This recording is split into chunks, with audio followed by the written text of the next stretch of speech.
The longest recorded sneezing fit lasted for 978 days. Donna Griffiths from the United Kingdom began sneezing on January 13, 1981, and continued until September 16, 1983. The country of Iceland does not have any McDonald's restaurants.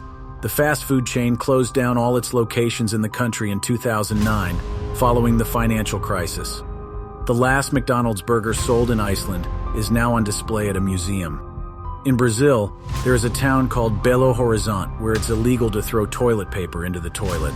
The plumbing systems in many buildings are not designed to handle toilet paper, so it must be thrown into a waste bin instead.